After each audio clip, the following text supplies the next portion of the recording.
Hello everybody, hopefully you all had a great weekend and I hope you all enjoyed the Super Bowl and all of that other fun stuff. This week's video is going to be a little bit different, not going to be talking about current events in professional wrestling or anything like that. You're also going to be getting a double dose of me this week because I have a non-wrestling video planned that's going to talk about Masters of the Universe Revolutions and Monarch Legacy of Monsters, two shows that are very interesting to me and I want to talk about and do separate reviews of those. So you'll be seeing those in a separate video coming out later this week. But for this week, as far as wrestling goes, I'm going to be doing something a little less about the current events of things and talk about the actual art form of professional wrestling and a very specific aspect of it. But before I get into all that, be sure to like, subscribe, hit the little bell icon so you get notified when I post new videos, and also the question and answers video that I did last week, I really enjoyed doing and I really appreciate it, so I'm going to try and do more of those moving forward, maybe one a month, maybe one every other month. I'm not sure yet, haven't decided. It's going to be hard to do WrestleMania season because obviously WrestleMania is going to be dominating a lot of the discussion. I'm going to want to talk about that. I also have a small series of WrestleMania related videos that I want to do. So be on the lookout for those. You'll be seeing those in March. But for the question and answers videos, I think how I'm going to do it going forward is that everybody who submits questions, you get one wrestling question and one non-wrestling question. That's how I did it before in the past, and I think moving forward, maybe that'll be the best way to do it. But for now, that is it. So let's just get into the topic I wanted to discuss today, and that is the art of the pay-per-view, or PLE, as they're known as now, opening match, and how very, very important the opening match is to a special event like a pay-per-view or a PLE. And by the way, complete sidebar here, WWE rebranding their big shows as PLEs, premium live events, does make sense because technically you're not paying per view, which is where the name pay-per-view came from, because back in the day you would order in pay-per-view and you would order them, you would have to, I remember when there was the cable station that you had to call and put your order in, and you couldn't just do it on your clicker, so it's amazing how much the technology has changed. But technically they are not pay-per-views anymore, so I fully understand the rebranding. However, moving forward, I will always refer to them as pay-per-views because that has been ingrained to me for decades upon decades. So if I use the terms interchangeably or I call a PLE a pay-per-view, that's what that's all about. I'm just so used to calling them pay-per-views that I don't see any reason to change. And so, getting back onto pay-per-view openers and how important they are.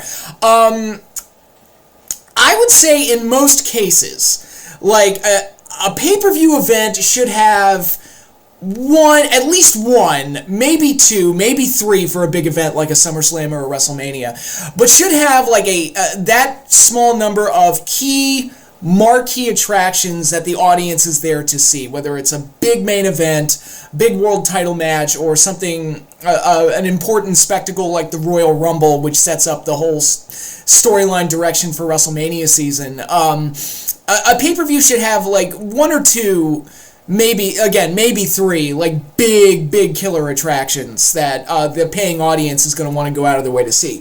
WrestleMania 3 had Hogan and Andre, it had Savage and Steamboat, and it had Piper's retirement match. Those are really their three major attractions, and then the rest of the card kind of filled out and worked itself around that, just to provide an example of what I'm talking about. I've said it before and I'll say it again, I am not a fan of the concept of every match trying to be the best match on the show. That has really creeped up in the last 20 years, where it's like every match tries to be this 5-star barn burner. And to me, that's exhausting and makes for a poorly paced show where everything tries to be amazing. And when everything's amazing, nothing's amazing, and you just kind of get bored and used to everything. And I think that's kind of why the business is so much less entertaining now than it ever has been, because it's just this huge focus on trying to have every match be amazing. I think it just creates a bunch of shows that are too long and too exhausting. And I've said it before, this is a WWE problem, this is an AEW problem, it's a problem across the board, and people have forgotten how to pace out their shows properly. Ideally, what you want to have happen is that you want to build up momentum and anticipation for one of the big star attractions. And if you've got one major main event, then everything should be gradually building on anticipation up to that big main event, then you do your big climax. If it's something like WrestleMania 7, where you have the big career-ending match and Hogan versus Slaughter for the title, you might do the career-ending match in the middle of the show where there's this big, bombastic, crazy, emotionally driven match. And then you get a couple of cool-down matches, kind of get everybody rested, and then you build the momentum back up for the main event. So those are the ways to pace out big shows, in my opinion. And the opening match is very, very important in starting the show off on the right foot. The opening match to me should almost never be one of the big matches that the paying audience is there to see. It should never be. You should never start off with the most important or the second most important match on the show in the opener, in my opinion. It should be something that welcomes audiences to the show and just be like, because the show hasn't started yet, the audience is at a fever pitch, and they're waiting to see something. So the opening match should be something that really catches their attention and something that really starts the show off on the right foot and keeps them amped up and craving more.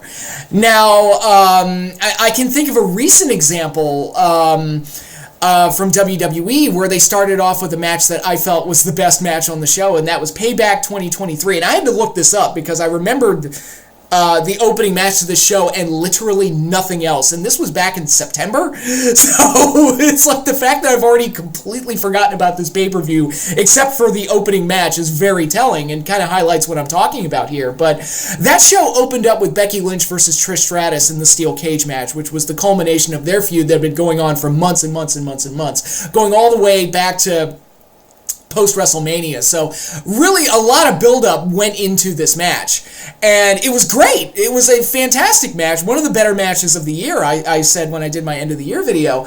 But they started off the show too hot, because they started off with the match that had the most build-up, the most intrigue, had the gimmick of the steel cage match. So when they did this match and they did it first, the rest of the show just kind of felt like, okay, I'm done. Like, I saw what I wanted to see, and whatever. Not that the rest of the show was bad or anything, it's just, here we are just a few months removed from it, and I've already completely forgotten about it. So, had they maybe repositioned the cage match into a better spot, things like Seth Rollins versus Shinsuke Nakamura, which was the main event, would have been more memorable and better received if it was part of building the momentum to something, instead of like coming after the most emotionally charged match that people were probably there to see. Now, where would I have put Becky and Trish on this card? I don't know, probably the closer, probably the main event. It was the best thing on the show. It had the most build up, and it had the steel cage gimmick, so it's like, yeah, just make it the main event. What are we doing here? Like, women in the main event is not that, like, shocking anymore. It's been done a handful of times now, and I think this was a situation where they could have done that. But instead, they opened up with it, and the rest of the show tried in vain to, like, match it or, get back to that high, and it just never reached it.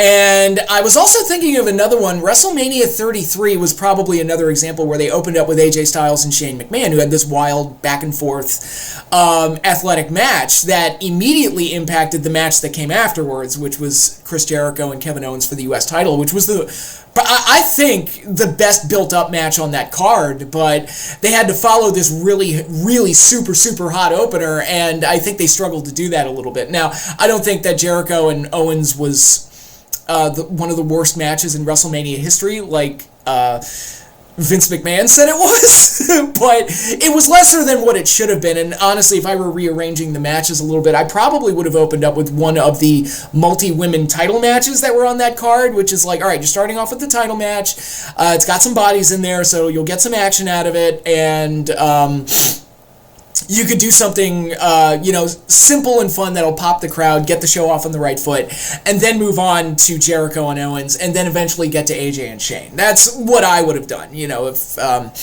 looking how the matches are laid out, it's better to build up momentum than it is to start off super hot and then spend the rest of the card trying to catch up. Now, it's okay to have a somewhat hot opener, but then you have to have like kind of a cool-down match afterwards. I'm thinking the Rockers versus Haku and the Barbarian at WrestleMania 7 started off with this really hot, action-packed tag match. Not a lot of story behind it, but a good way to kick off the show. And then the next match was Texas Tornado versus Dino Bravo, which is more of a cool-down match. I was like, okay, that's fine. One of the big matches that doesn't have build-up behind it isn't being impacted by having a hot opener in that scenario. So, again, it's all about maintaining proper momentum and maintaining proper pacing without impacting the matches that you really do need to deliver, which are the ones that the paying audience is there to see. And to be completely honest with you, this is one of the reasons I hate having 2 world titles in the WWE, because there's this tendency to have one of the world title matches open up the show and then close the show with the other world title match. But that automatically demotes the other world title match in the minds of the fans, because not always. I guess Seth and Brock worked at 35 for what it was, but in most cases, you just walk away from it feeling like one of the world titles is lesser than the other ones. And it's one of several reasons I'm against having 2 world champions. But, yeah, that's another thing where it's like you're starting off a show with a match that's supposed to be for the most important championship, but you're telling us right away that it's not the most important championship, and it's just a very confusing situation. And I mean, I've been a strong proponent of not having so many belts, but there's too many belts across the board, and this is just another example of it. But with all that said, what should an opener be? What is an ideal opening match? Well, there's a couple of things it could be. It could be just a simple thing to pop the crowd using a star that they like and they're happy to see, and just have them go out there and do something that they like. The very first match in WrestleMania history was very much this, where it's Tito Santana, who was over with that WWF New York audience. He went out there and just had a simple match where he got a win, and that popped the crowd. And that's all the opener needed to be, and they were happy with it. I was also at SummerSlam 2005, where that show opened up with he who must not be named, the Rabid Wolverine, Christopher Benoit, who was beloved in 2005, taking on Orlando Jordan for the United States title, and he beat him in 30 seconds. Very effective opener, because we were all popping like crazy for Benoit back at a time where you don't get strange looks for being excited about Chris Benoit. And he came out there and beat the guy in 30 seconds, and everybody popped. It was a great way to start off the show, and it didn't overshadow any of the bigger matches that came later in the show. So very effective way to start the show. You can also have situations where, in cases where the opening match is arguably or definitively the best match on the show, that can work in a situation where the opener plays into the storyline that's going to impact the main event. Perfect example is WrestleMania 10, which many considers to have the greatest opening match of all time, which is Bret Hart versus Owen Hart, the Battle of Brothers, an emotionally charged, dramatic scenario, and one of the most heavily anticipated matches on the show. They opened up with it, and it made sense to open up with it because Bret was going to be challenging the world champion in the main event. So you basically bookended the show with Bret Hart. And even though Bret and Owen was arguably the best match, it still had a huge storyline impact that influenced the rest of the show because Owen got that shock victory. It created doubt in people's minds that Bret could win the title in the main event and added a little extra layer of drama to the Yokozuna-Bret match later in the show. And we still had Luger and Yoko in the middle of the show to determine who would the champion be in the main event. Now, I mean, if it were up to me and I was like formatting and arranging the matches, I probably would have opened up with Luger and Yoko and then done Bret and Owen to give both participants as much of a rest as humanly possible. And Yoko would probably need more of a rest than Bret did, but still, I think opening up with Bret and Owen was very effective, and it worked out very, very well in telling that story and keeping that story going, and creating doubt that Bret could walk away with the belt, which he ultimately did, which made his win all the more satisfying. So that worked out very well. Another example of where that happened, I cannot believe this show is 10 years old now, but when Daniel Bryan won the world title at WrestleMania 30. He did so by defeating Triple H in the opening match to earn his spot in the Triple Threat, won that match, but then went into the Triple Threat hurt after dealing with Triple H, and they created some drama whether or not Daniel Bryan was going to walk out of WrestleMania with the belt, and that ending was immensely satisfying. Very well done. I would say that Triple H and Daniel Bryan was far and away the best match on that show, but it didn't overshadow what came after because there was still more to look forward to.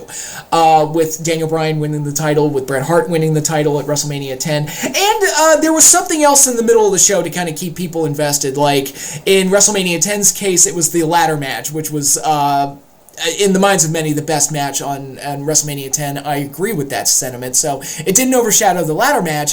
And WrestleMania 30, you had the end of the streak, which was such a shocking moment that it basically, it was one of the major talking points coming out of that show. So having an amazing opener didn't overshadow that at all. So if you're going to open up with one of the best matches of the show, it should be something that kind of plays into the storyline of how it's going to happen in the main event. That's why if you're doing a one-night tournament like a King of the Ring or a Deadly Games or something like that, the opening match should probably be one of the tournament matches to help set the stage for what we're going to see in the finals. That's why if I was booking a show that was a one-night tournament, again, like a King of the Ring or WrestleMania 4 or Deadly Games, I would probably open up with the tournament match that is going to have one of the participants in the finals, most likely the babyface, to kind of start his journey into the finals. That's how I would probably do it. WrestleMania 4 did not do this. They opened up with the Battle Royal, which worked fine enough, I guess. I probably would have opened up with Randy Savage and Butch Reed, just to kind of get Savage out there first and kind of start his journey to ultimately getting the title. But that was far and away like the least the least offensive mistake that WrestleMania 4 did. Why didn't we get Savage and Steamboat in the semifinal or in the second round? A big mistake. There are also situations, and I hate these, where they do more than one gimmick match on the show, like Elimination Chamber or Hell in a Cell or Money in the Bank or now the Royal Rumble, where it's like War Games, Survivor Series, they're doing that now, where they have to do multiple gimmick matches on a show of the same type of gimmick, which makes it even worse. I blame TNA for that with their lockdown concept, where every match is a steel cage match, essentially making every match a main event, and if everything's a main event, then nothing's a main event. I hated it. Hate that concept, and I hate that WWE took that football, ran with it, and created a bunch of stupid, overly gimmick shows. But if you're booking one of those shows, you almost have to start off with one of the major gimmick matches and then space them out between each other and hopefully make them both work. Because you can't do 2 Royal Rumbles in a row. You can't do 2 Elimination Chambers in a row. That's just friggin' overkill. You can't do 2 War Games in a row. It's just, it would be an absolute mess if you attempted something like that. So for the sake of momentum, it's like, okay, you've backed us into this corner. Again, if I'm asked to put together one of these shows, I'm like, all right, you backed me into this corner, but if we're going to do it, we got to do it this way, where we open up with one of them and then close with the other one. And then hopefully it'll work in the best way possible. But I'm not a fan of starting off a show with a gimmick match, because to me the gimmick should be one of the most important things that you're there to see. I already talked about the Trish and Becky steel cage match, but I used to get mad at TNA when they would open up their pay-per-views with an Ultimate X match.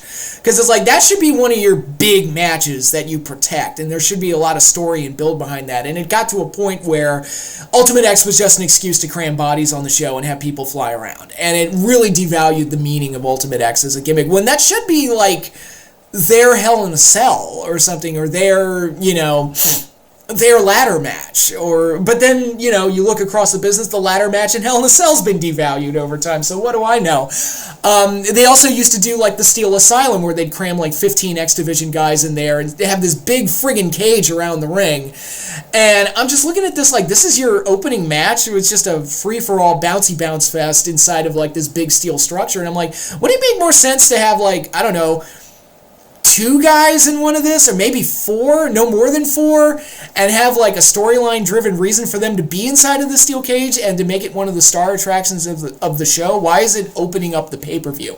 I never understood it, never liked it, and it only devalued the gimmick in my eyes. It made me see it as unimportant.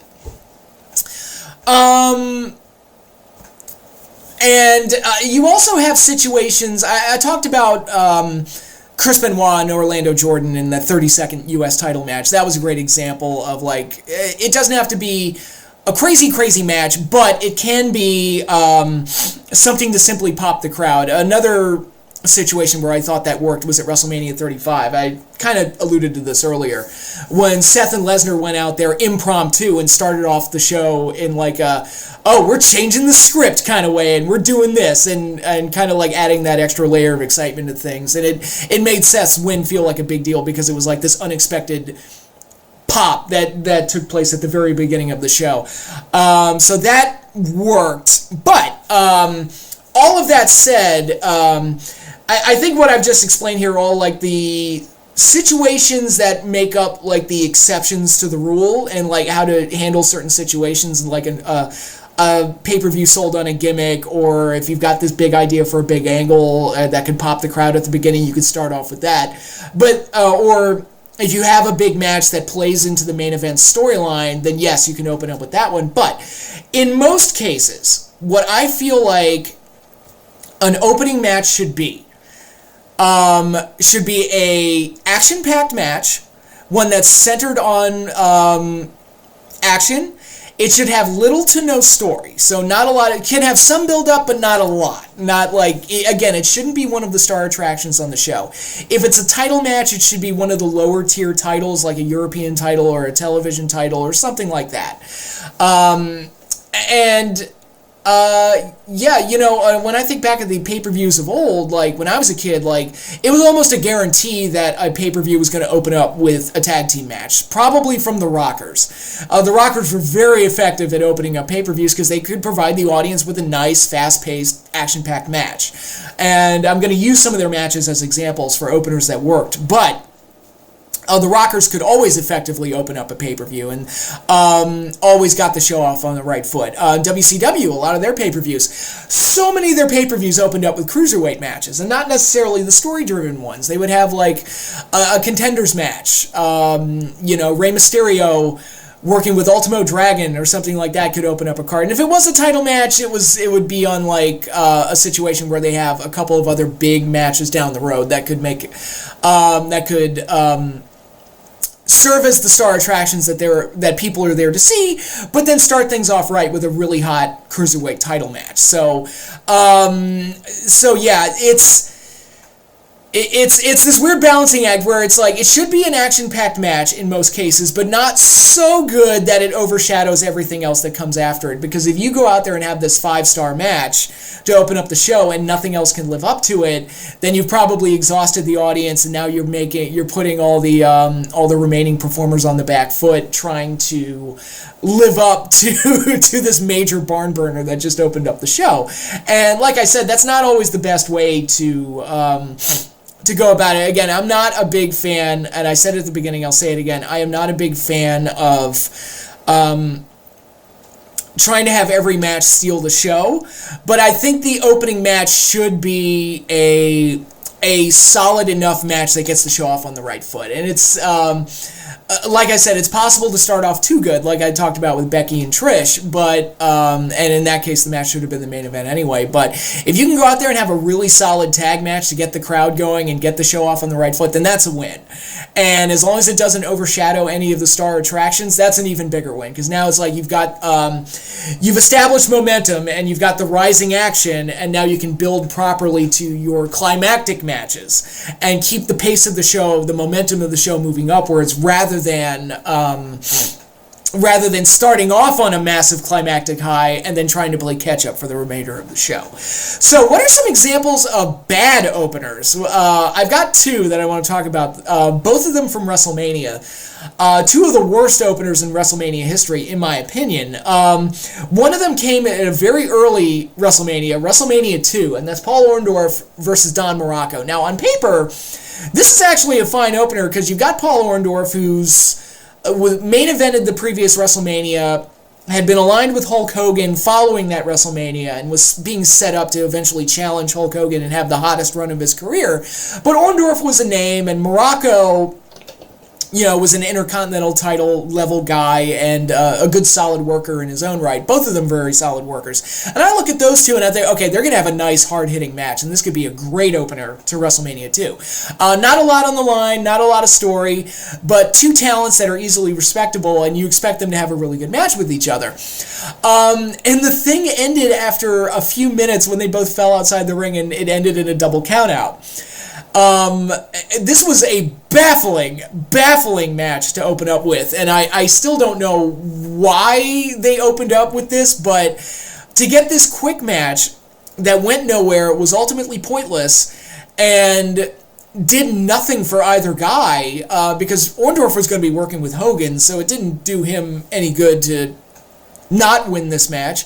And it's not like the Morocco-Orndorff feud was going to set the world on fire, because again, it would just, if they were going to have any return matches after that, it's just filler until Orndorff gets to Hogan, so what's the point? So why not just have a good solid back and forth match where Orndorff gets the win? I don't understand why it didn't go in that direction, but the New York crowd met the match with a bullshit chant, so that is definitely not the way you want to open up a pay-per-view. It went very, very poorly and got that show off on a very, very bad foot.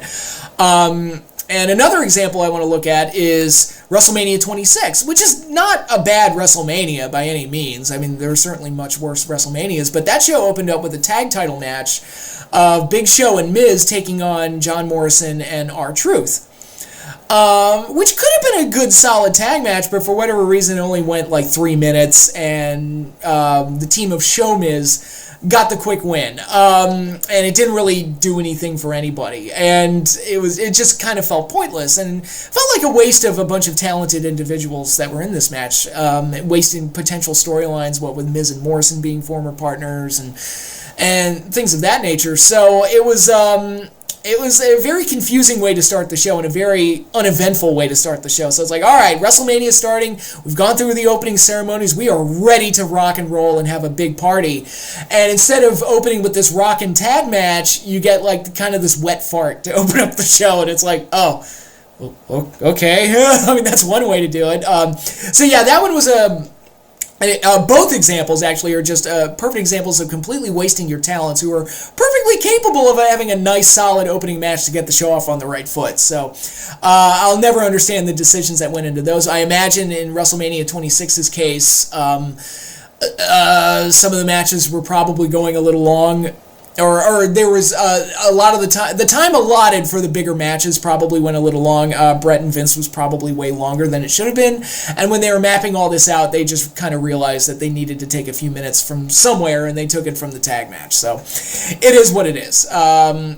But what are some examples of good opening matches? There are quite a few, and like I said, in the earlier pay-per-views, it was almost a guarantee that you were going to see a tag match open up the show. WrestleMania 3, the next year, right after the disaster at WrestleMania 2, they learned their lesson. They opened it up with the Can-Am connection, Rick Martel and Tom Zink taking on Don Morocco and Cowboy Bob Orton in a nice solid tag match where the flashy baby faces got the win. That was a perfectly acceptable way to open up the show. Royal Rumble 89 had a unique group of talent with Jim Duggan and the Hart Foundation taking on Dino Bravo and the Rougeaus. The Hart Foundation and the Rougeaus were feuding, and Jim Duggan, of course, feuded with anybody who was anti-American, so him and Dino Bravo were natural rivals. And they just put everything together. Bravo and Rougeaus were both Canadian, so it kind of made sense for them to be together. Of course, also the Hart Foundation were Canadian, so why is Jim Duggan aligned with them? I don't know. But in any case, it made for a very, very exciting tag team match to open up the first Royal Rumble pay-per-view event, and a very effective way to start the show. And, like I said, didn't overshadow anything that came before it. Can-Ams and Morocco and Orton didn't even come close to overshadowing the Piper match, Savage Steamboat, or Hogan Andre, but it got the show off on the right foot, and that's all it needed to be. Jim Duggan and the Hart Foundation versus Dino Bravo and the Rougeaus. Very effective match. There were bigger attractions on the show, like the Super Pose Down, which wasn't even really a match, but an angle to add more heat onto Rude and Warrior's feud. And to that end, I thought it worked. And the Royal Rumble match itself, which was the star attraction. So it didn't come close to overshadowing those things and worked perfectly fine as a nice action-packed way to open up the show. Later that year, in 1989, you got kind of an oddball opener that you kind of uncommon for WWF at the time, and that was Haku versus Hercules at WrestleMania 5. But I thought, showed that the Power Guys can have a nice action-packed match too, with Haku super kicking Hercules as he was jumping off the top rope and all sorts of things like that. They're suplexing and slamming each other all over the place. It was a nice, solid, effective opener that didn't take away from the bigger stars and the bigger matches down the road, which were like the Piper's Pit segment, Hogan and Savage, which was the main event, and Warrior Rude, which was the IC title match. So, perfectly acceptable and good way to start off the show. They probably could have also opened up with Rockers and Twin Towers, and that would have worked as well. But in any case, I thought Haku and Hercules had a very effective opener that got the show off on the right foot. And I already talked about the Rockers, and they had two examples of opening matches that worked very effectively. One was at the Royal Rumble 1991 with the Orient Express, which was a killer tag match that, again, didn't take away from the Warrior Slaughter title match with the shocking title change, and didn't take away from the Royal Rumble match itself where Hulk Hogan got his victory. So there was plenty more to look forward to even after Rockers and Orient Express had this very, very good tag match. And then at WrestleMania 7, they did it again with Haku and Barbarian, had a very exciting tag team match. Contrast of styles with Haku and Barbarian being the power guys and the Rockers being the fast athletic guys, the high flyers, and that match went very, very well. But then you had the blindfold match, the career-ending match, Hogan Slaughter, and even like the IC title match of Perfect Boss Man and the story-driven DiBiase and Virgil. So there were a bunch of things to look forward to, but as far as kicking off the show well, the Rockers did that effectively, and they played that role very, very well. And I'm going to use another 1991 example, the first pay-per-view I ever saw live on pay-per-view. And that was the opening six-man tag match, the British Bulldog, the Texas Tornado, and the Dragon Ricky Steamboat taking on the Warlord in Power and Glory. Again, a very solid, effective, action-packed opener where the colorful baby faces all went over. All the baby faces were over to some degree. Well-liked. And this was also Ricky's only pay-per-view appearance during his run with the company in 91, so that makes it a little bit more special for me because I love Ricky Steamboat. And it worked very, very well as far as opening up the show goes, which had in essence a double main event of Hogan and Warrior versus the Triangle of Terror, which wasn't a very good main event or match. I've said that before. It was probably the weakest part of this show that was loaded with attractions. Bret and Perfect, the $1 Million title match, the Jailhouse match, various other things. That main event tag match was probably the weakest element of the big promoted matches. But then you also had the wedding of Randy Savage and Miss Elizabeth, which they wisely tacked on to the end of the show. So it's like, all right, you've seen all the action. You can leave if you want, or you can stay for the wedding. So that actually worked out very, very well. So that six-man tag, very effective. And it also showcased Power and Glory, who was a team that I always felt deserved more. But that's just my opinion. Then I've got one example from the Attitude Era and one example, two examples from the Attitude Era and one example from kind of the post-Attitude Era, the Ruthless Aggression Era, as fans have called it. But D'Lo Brown versus Val Venus for the European title at SummerSlam 1998 is a very good match. Everybody there that was there that night was there to see Undertaker and Austin. I think that was the heavily promoted main event that I've said in the past felt WrestleMania caliber and was outstanding as far as its build-up goes and making people want to see that match. And you also had a ladder match between Triple H and The Rock, which was heavily promoted after their previous pay-per-view match ended in a draw. So this one was very, very effective as well. And So you had some big stuff on the card. You also had Sable in a mixed tag match. You had a hair match between X-Pac and Jeff Jarrett. So a lot of attractions on the show. So it made sense to kind of open up as like, okay, the European title is the lower tier championship of the singles titles. Let's just open up with it, show these guys off. Both characters are getting over. They're kind of fresh faces for us, but they're getting over. Let's just have D'Lo and Val go out there and tear it up a little bit and see what they can do. And they had a very effective match that was really good, but didn't overshadow anything else that came after. And got the show off in front of a Madison Square Garden crowd off on a very, very good foot. So I thought that was a very effective opener.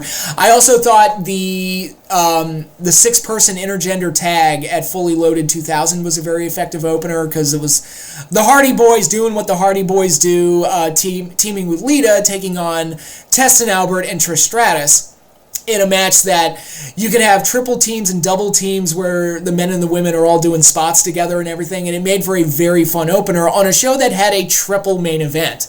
Undertaker, Kurt Angle, Triple H and Jericho in the Last Man Standing match, and The Rock versus Chris Benoit for the title. So you had that heavily promoted triple main event and a steel cage match for the Intercontinental title, which I don't know if Rikishi and Val Venus needed to be a steel cage match, but in any case, that 6-person tag didn't overshadow anything that came after it, but still provided a nice action-packed opener to get the crowd going right at the beginning of the show.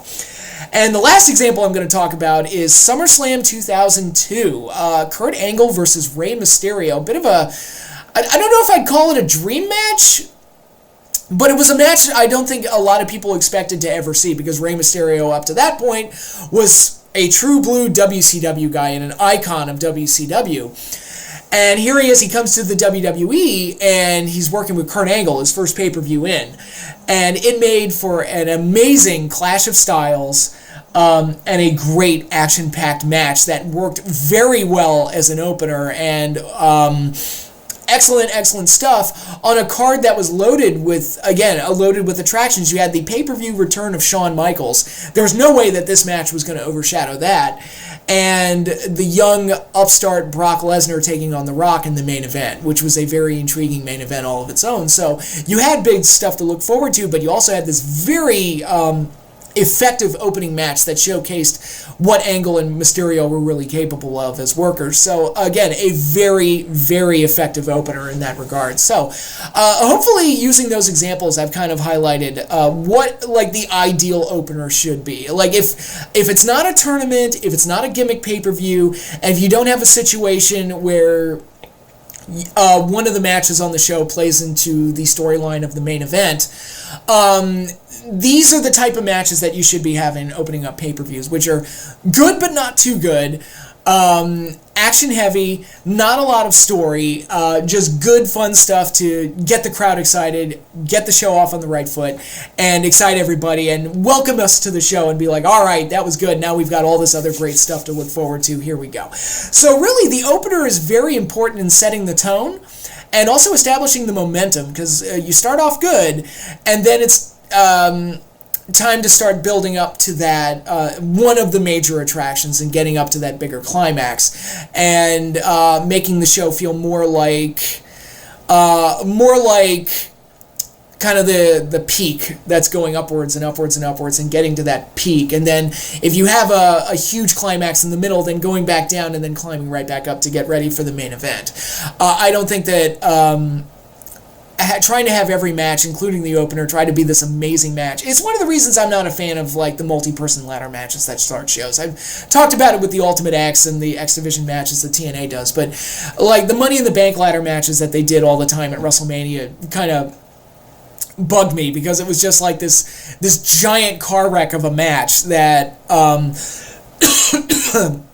that kind of devalued the meaning of the gimmick, because now no ladder matches have stories anymore. It's just an excuse for people to do stunts, and it just made everything feel less important. And now you've done this action-heavy, this spot-driven, highlight-driven crazy match start off the show, and then the rest of the show is just trying to play catch up with that, and it doesn't always succeed in that regard. But maybe I'm an old man yelling at the sky, maybe I'm just old-fashioned, I don't know, but I think the examples I listed are better examples of how to open up a pay-per-view than just cramming a bunch of people into an Ultimate X or a ladder match or something like that, and doing it that way. But what do you all think? What are some of your favorite pay-per-view openers of all time, and what do you think about the pacing of modern-day pay-per-views? Do you like that they try to have every match be the best match on the show, or do you find that exhausting like I do? So leave your comments down below, and like I said, be sure to like, subscribe, hit the little bell icon so you get notified when I post new videos. But that is all I have for you now. Be on the lookout for more,